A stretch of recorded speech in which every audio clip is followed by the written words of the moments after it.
Liabilities.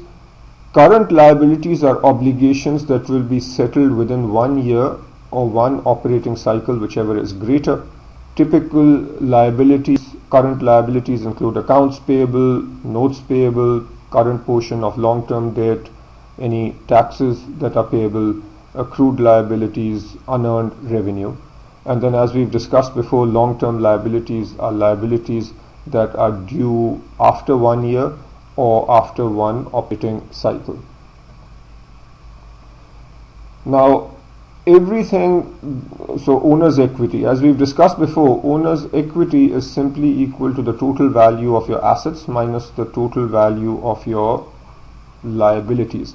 So the interesting part with owner's equity is to understand the categorization or different parts of owner's equity.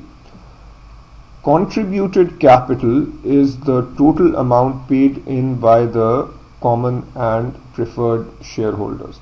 So this essentially means that if the common and preferred shareholders invested $100 million, then that is the contributed capital. This is the money that was contributed by the shareholders. Retained earnings are the cumulative earnings not yet paid out to shareholders as dividends. So let's say that this company has been in business for 5 years, and the last 5 years the company has made profits of 15 million, and from this 15 million, 5 million has been paid out as dividends. So retained earnings is 10 million in this case. Why is it 10 million? Because total earnings were 15, 5 million paid out to the shareholders. So what the company has retained is 10 million. So the retained earnings are also a part of owner's equity. You can think of it as follows, that the earnings belong to the owners of the company. If they don't take that money out in the form of dividends, they have essentially and effectively put their money back in the business, and hence retained earnings are a part of equity.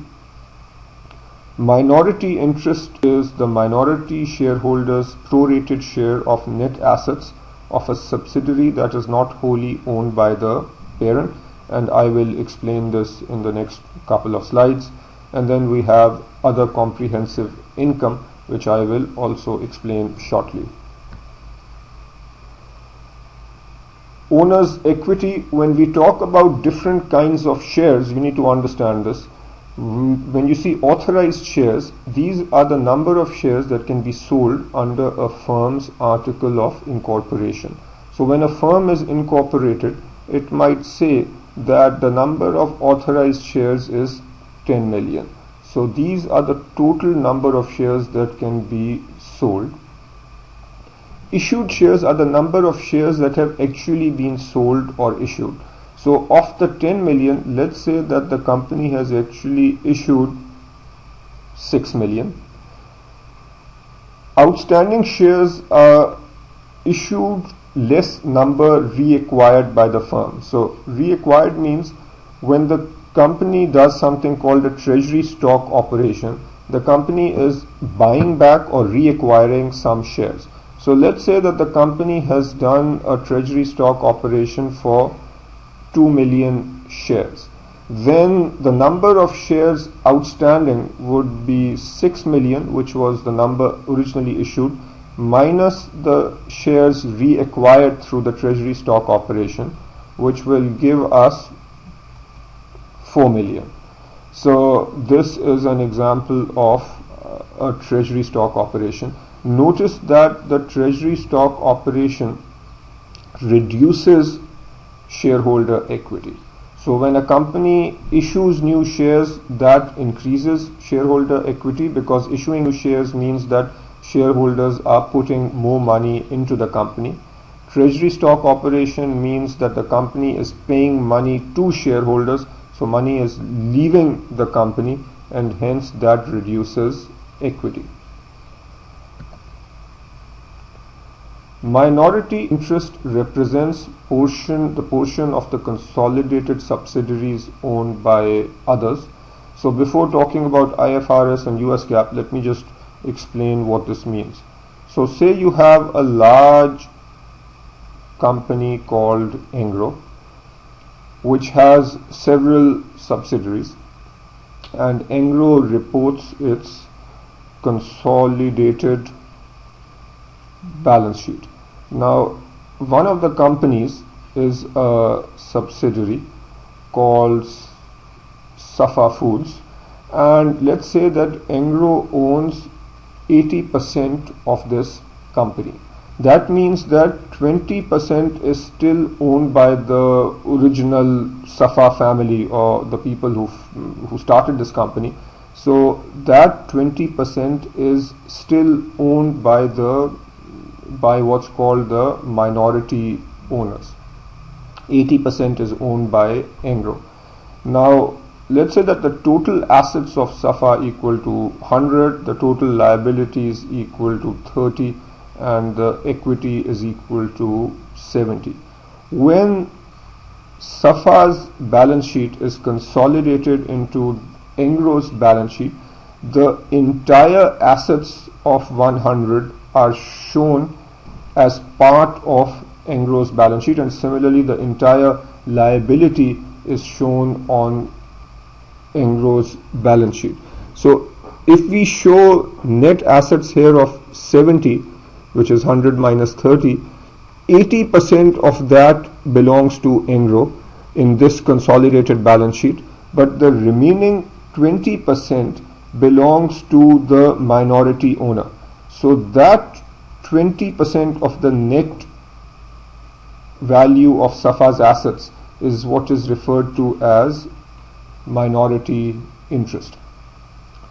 This whole topic is explained in a lot of detail in level 2. So if you don't fully understand this at this stage, not a very big deal, just memorize this statement. But when we get to level 2, then there is a reading called intercorporate investments, where this is covered in a tremendous amount of detail. Now, how is this reported? Under IFRS, we should report minority interest in the equity section of the consolidated balance sheet. And the thought process is quite straightforward. The minority owners are owners, and hence their share should be classified as equity, and hence their share is shown in the equity section. US GAAP is more flexible. It essentially says that minority ownership can be shown anywhere. It could be in liabilities, it could be in equity, or in between liabilities and equity, which is called the mezzanine section. Now let's talk about other comprehensive income. You've seen this before when we did the reading on the income statement, but nevertheless, let's talk about this again. Accumulated other comprehensive income includes all changes in stockholders' equity, except for transactions recognized in the income statement and transaction with shareholders. So let us understand this through this fourth point over here. As you just saw in the financial assets segment a short while ago, if you classify a financial security as available for sale and there are unrealized gains or losses, we said that the unrealized gains or losses are shown in other comprehensive income. So take an example where on a AFS security there is a unrealized gain of 2 million. And also the AFS security on the balance sheet is shown at fair value. So let's say that you originally bought a security for 10 million.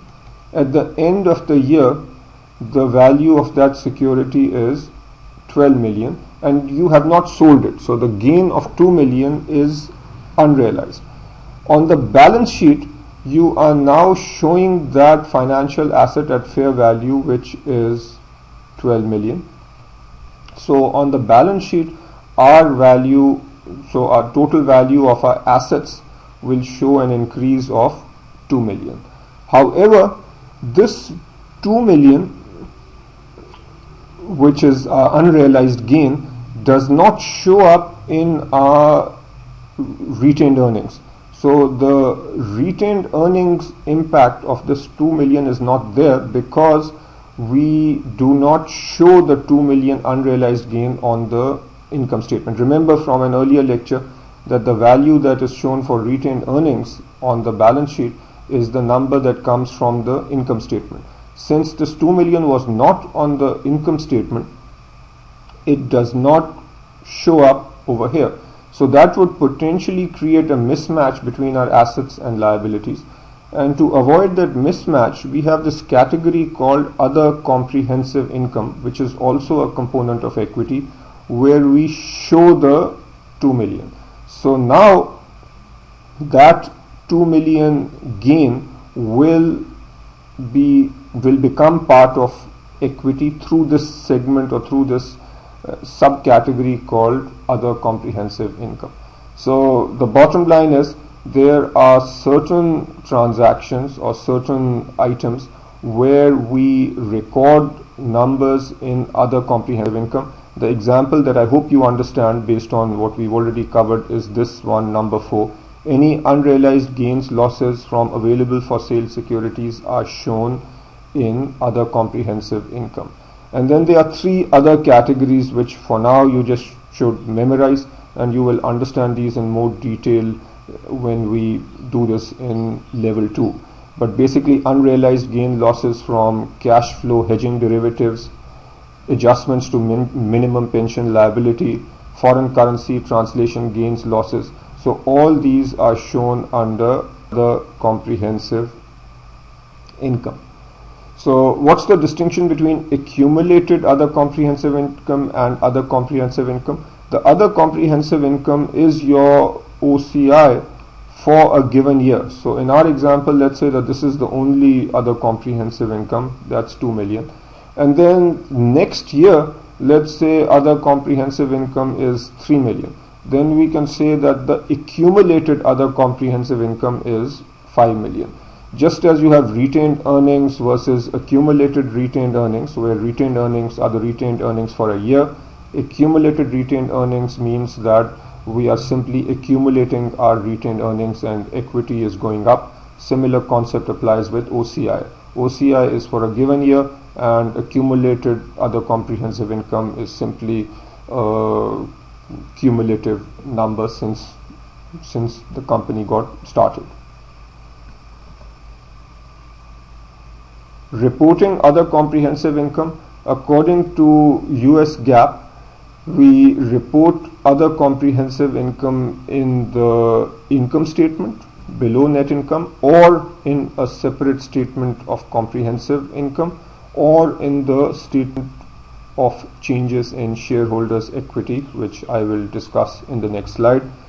According to IFRS, it is not required to report other comprehensive income. However, an analyst should be able to figure out the other comprehensive income based on the differences between equity value shown in the balance sheet versus the retained earnings that we derive from the income statement, earnings minus dividends. So let's now talk about the statement of changes in shareholders' equity. The statement of changes in shareholders' equity reflects information about the increase or decrease to a company's net assets or wealth. So there are 3 categories or 3 ways in which shareholders' equity changes. One is common stock or contributed capital. So for example, how does this change? Let's say that you have common stock at the beginning of the year worth 5 million. So that's your beginning common stock. And now if the company issues $2 million worth of additional common stock, so what will that do? If $2 million worth of additional common stock is issued, then the contributed capital increases from 5 million to 7 million. And then let's say that there's a treasury stock operation of 1 million. So this is treasury stock. And what's the ending balance then? We will end with 4 million. No, I'm sorry, 5 million plus 2, 6 million, minus 5 plus 2, 7, minus 1, 6. So we end up with 6 million common stock at the end. So this is the end common stock. Retained earnings, this refers to how much of the net income is retained. So let's say that at the start of the year, our total accumulated retained earnings, which we'll call beginning retained earnings, is let's say 1 million, and during the year the net income was also 1 million, but dividends paid out were 0.5 million. So for this year the retained earnings were 0.5 million. So the end retained earnings will be 1 million plus 1.5 million, which is, so 1 million plus 1.5, which is 1.5. So that's our ending retained earnings. And then the other comprehensive income. So other comprehensive income that we've talked about, remember this had 4 categories: unrealized gains from for available for sale, cash flow hedging, minimum pension liability, and foreign currency translation. So again, I'd just say that you memorize these 4 items as being part of other comprehensive income. So with other comprehensive income, say your beginning balance was 2 million, and then you look at the impact from each of these 4 categories. Let's say that from AFS you had other comprehensive income going up by 1 million, and let's say that for now there is no impact from these 3 other categories, then your ending comprehensive income would be 3 million. So these 3 items, the common stock, retained earnings, and other comprehensive income, these are what impact the shareholder equity. So in our case, in this simple example, the equity at the end of the year would be 6 plus 1.5, which is 7.5 plus 3. So we end up with equity of 10.5 million at the end of the year. What was our beginning equity? It was 5 plus 1, 6 plus 2, 8. So we started with 8 million. From 8 million we went to 10 million, and basically the statement of shareholders' equity explains how that change of 2.5 million happened. Now we'll talk about some analysis related tools. The most important, or at least from this reading's perspective, the significant one is the common sized balance sheet. So a common sized balance sheet expresses each account as a percentage of total assets. This format is known as a vertical common sized analysis, allows an analyst to carry out time series analysis and cross-sectional analysis. So this is fairly straightforward material. If you have a company with total assets equal to 100 million, so total assets equal to 100 million, then every single item on the balance sheet is shown as a percentage of 100 million. So if your cash is equal to 2 million, then cash will be shown as 2% of 100, and so on. Now this allows an analyst to carry out time series. So this basically means that time series analysis means analysis over a period of time. So if you want to see, for example, how inventory has changed as a percentage of total assets over the last 5 years, looking at the common sized balance sheet will allow you to do that. Simply looking at inventory values might not tell you the full picture, because the company might have grown. So if the company is growing, clearly inventory is going up. But what we are interested in is whether we are carrying more inventory relative to our overall assets. So it might be that inventory is going up in absolute terms, but as a percentage of total assets, it is possible that inventory is going down, which means that we are becoming more efficient. So when we do an analysis over a period of time, That's called time series analysis. Cross-sectional analysis would be where you are comparing different companies at the same point in time. So for the year 2010, you can look at how efficient companies A, B and C are in terms of using their inventory, and you can simply then look at the common sized balance sheets for the three companies for this year. Some basic ratios which you need to be very familiar with. Liquidity ratios measure the firm's ability to satisfy short-term obligations, and solvency ratios measure the firm's ability to satisfy long-term obligations. Specifically, you need to know these liquidity ratios very well. The current ratio is probably the best and most commonly used measure of liquidity. It is simply current assets divided by current liabilities. Current ratio less than 1 points to possible liquidity issues. A quick ratio is more conservative than the current ratio. Here we simply take cash, marketable securities and receivables. So we do not include inventory over here. Sometimes this numerator might be shown as current assets minus inventory. So you might have seen this in some other textbooks. So assuming that other current assets are not significant, then what you see over here and what you see over here would approximately be the same. Here the assumption is that inventory is not very liquid, so we want to see what our ratio is when we remove inventory. Cash ratio is the most conservative. This simply says that even accounts receivable might not be very liquid, and hence we want to simply take cash and marketable securities and divide by current liabilities. The higher the liquidity ratio, the more likely that a firm will be able to pay its short-term liabilities or obligations when they are due. Solvency ratios are more long-term. So long-term debt to equity ratio is 1. This measures long-term finance relative to equity base, and the ratio is long-term debt to equity is equal to total long-term debt divided by total equity.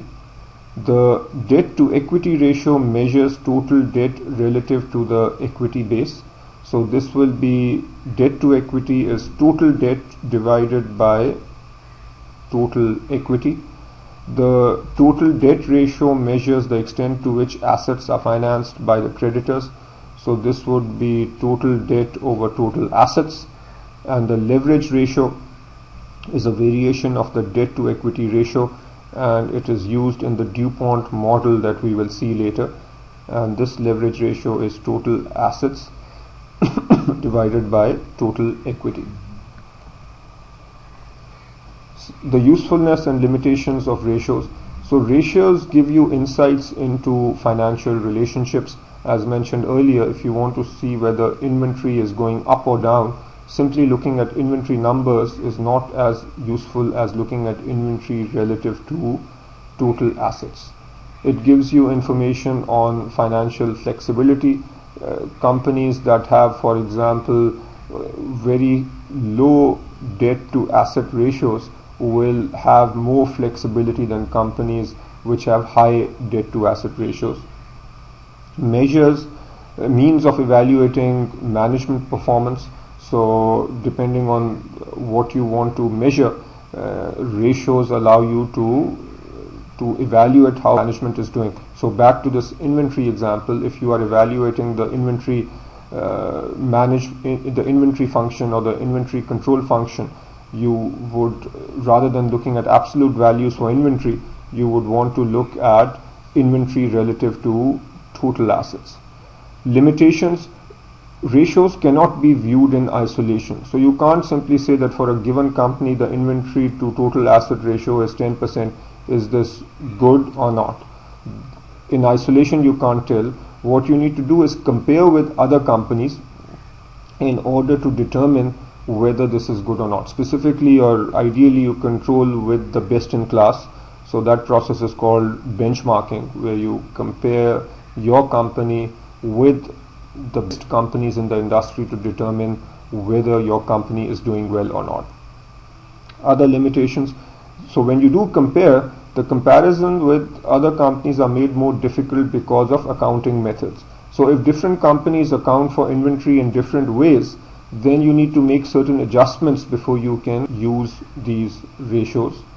Sometimes it's difficult to locate comparable companies. So you might be in a business where it's not easy to find comparables. So that makes the use of ratios difficult. Conclusion cannot be without viewing a relative set of ratios over time. So that's obvious. And clearly with ratios, a lot of judgment is required. Despite these limitations, ratios are used extensively in financial analysis. So it's a good tool and you use it as long as you understand what the limitations are and how to address those limitations.